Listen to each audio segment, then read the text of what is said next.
석두암 짓고 석두거사로 머물다. 실상사의 범종 소리가 새벽을 깨웠다.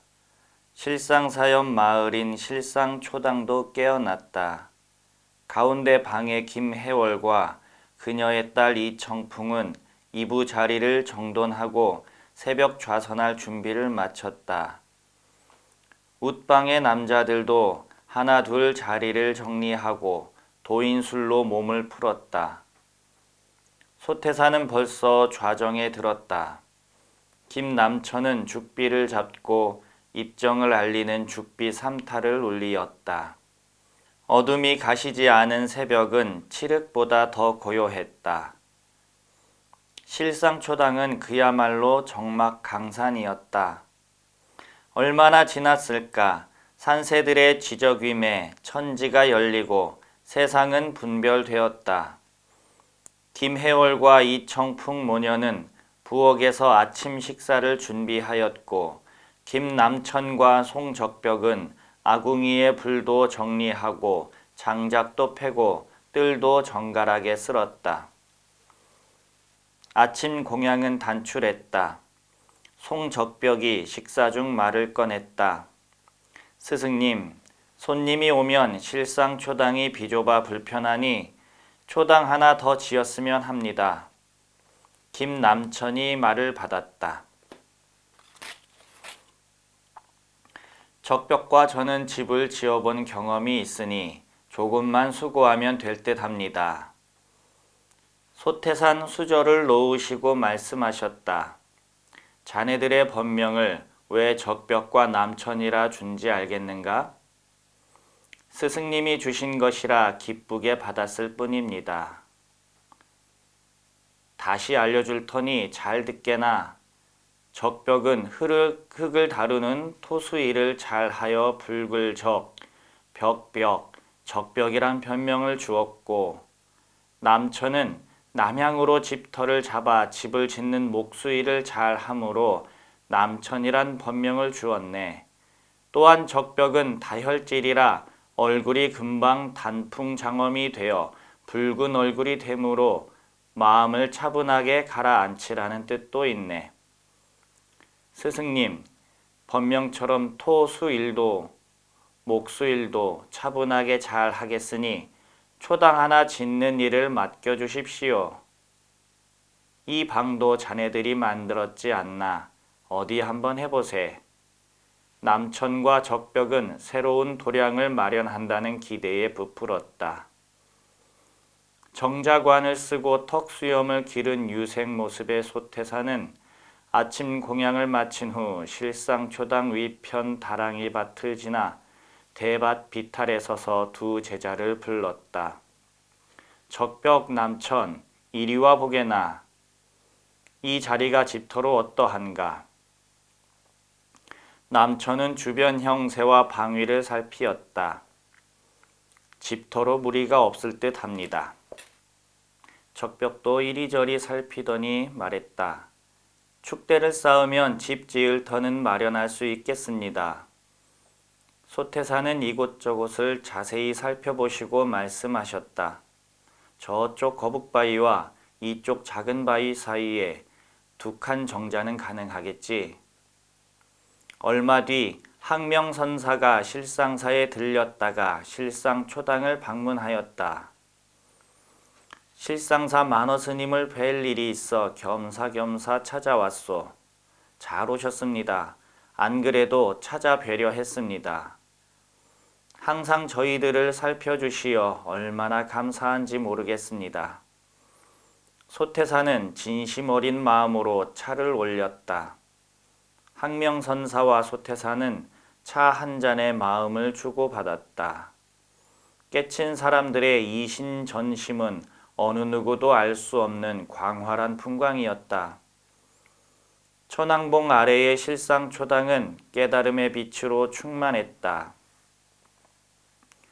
항명스님, 부탁 하나 드리겠습니다.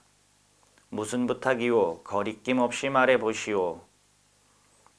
초당 위편에 초옥 하나를 지었으면 합니다. 그렇게 하시지요. 이왕 그럴 거면 지금 실상사 만어스님 찾아뵙고 허락을 받읍시다. 소태사는 항명스님을 맺시고 실상사 주지 만어스님을 찾았다. 항명의 재차 방문에 만어는 어인일이냐며 물었다.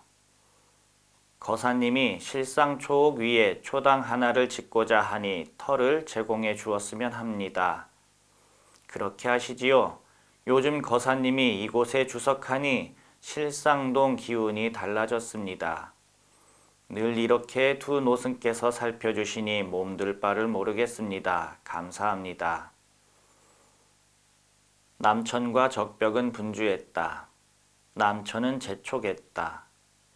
적벽, 축대는 다 쌓아가는가? 적벽은 웃으며 답했다. 허허 급하기는 집 지을 터는 나왔으니 이제 땅만 다지면 되네. 어디야 덩더시고 어디야 덩더시고. 남천과 적벽은 소리를 넣어가며 며칠간 땅을 다지는 기평 작업을 하였다. 이제 기둥만 세우면 될 듯하네. 자네 목만 남았네 그려. 적벽은 농담으로 남천을 재촉했다. 남천은 항명스님이 보조해 주신 제목과 미리 벌목하여 말려놓은 목재를 다듬어 귀를 맞추는 작업을 하였다. 적벽 잘 맞춰 끼워 넣어야 하네. 허허 자네와 내가 어디 한두에 해오던 일인가. 염려 마소. 스승님이 주석하실 도량이니 신경이 많이 쓰이네 그려. 어린 소녀 이청풍이 머리에 무언가를 이고 올라왔다. 참들고 하세요. 원평 사람들인 이 만갓과 구남수도 따라 올라왔다. 작업을 돕기 위해 시도 때도 없이 실상초옥에 출입하였다. 그녀들은 식량과 잡비를 후원하였던 것이다. 적벽은 흙과 집을 개어 벽을 쌓았고 외벽은 회를 발랐다. 남천은 방 안에 천정을 만들었고 벽장을 두어 여닫이 쌍문을 달았고 각 방의 측면에 외문을 내었으며 전면에는 넓은 마루와 좌우에는 반칸 좁은 마루를 달아내었다. 작은 바위 쪽에 아궁이를 두었으며 거북바위 옆에 큰 항아리를 묻어 뒷간을 마련했다. 천왕봉 아래의 거북바위 옆 터에 원기 6년 음력 7월에 착수하여 음력 9월에 준공하니 이름을 석두암이라 하였다. 바위돌 사이에 지은 집이라 돌석자 석두암이라 하였으며 항명스님은 검은판에 휜 글씨로 현판을 써주셨다. 소태사는 석두암을 건축하고 나서부터 석두거사라는 칭호를 사용하였으며 이후로는 실상초당은 여자 제자들이 석두암의 거북바위 쪽 윗방은 소태사니 아궁이가 있는 쪽 아랫방은 남자 제자들이 사용하였다. 남천, 실상동 동요 들어본 적 있는가? 성문을 열고 심리를 들어가면 새 시대 개법주가 피난도 하고 개법도 한다는 노래입니다. 적벽이 말을 받았다. 성문동에서 심리쯤 들어오면 석두암입니다.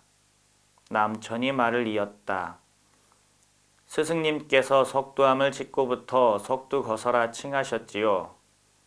송규가 끼어들었다. 그러므로 스승님이 개법주로 이곳 복례정사에서 개법도 하실 것이지요. 석두암 위로 맑은 바람이 불었다. 석두거사 소태사는 석두암 현판을 바라보며 제자들에게 물었다. 내가 왜 석두암이라 옥호를 붙였는지 알겠는가? 남천이 말했다. 거북바위를 인연해서 돌석, 석두암이라 이름 지은 줄로 알고 있습니다. 소태사는 웃으며 남천의 말을 받았다. 그렇기도 하지만 석두는 일체의 사념이 없는 자리로 성품의 석두인 것이지. 송규가 소태산의 뜻을 대변하듯 말했다. 이 집에 머문다는 것은 분별이 본래 없는 자리에 안주하라는 뜻이네요. 소태사는 제자들과 눈을 맞추며 당부했다.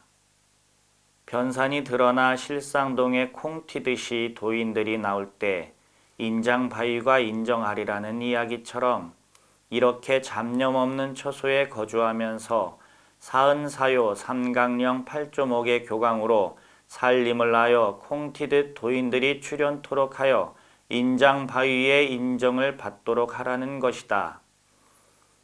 어느 날 석두암에 한 여인이 찾아와서 소태산에게 청하였다. 저 같은 여자의 몸으로도 남자 제자와 같이 대성현을 모시고 자 볼 수 있나이까. 이에 모시고 있던 제자들이 그 온당치 못함을 꾸짖었다. 그러자 석두거사 소태사는 만류하며 제자들에게 말했다. 저 여인의 원이 지극하니 자네들 자는 옆에 하룻밤 재우시오. 다음 날 이른 아침 그 여인은 소태산에게 절을 올리고 석두암을 떠났다. 소태산은 제자들에게 일렀다. 내가 왜 저 여인을 자네들 옆에서라도 재우라 한지 알겠소? 저 여인의 뜻이 간곡해서 스승님이 소원을 들어주신 것 아닙니까? 저 여인의 소원이 소중한 법연이 되도록 한 것일세. 영생을 동석하고 동숙하는 공부하는 인연, 법으로 만난 인연, 깨달음의 인연이 되도록 한 것이네.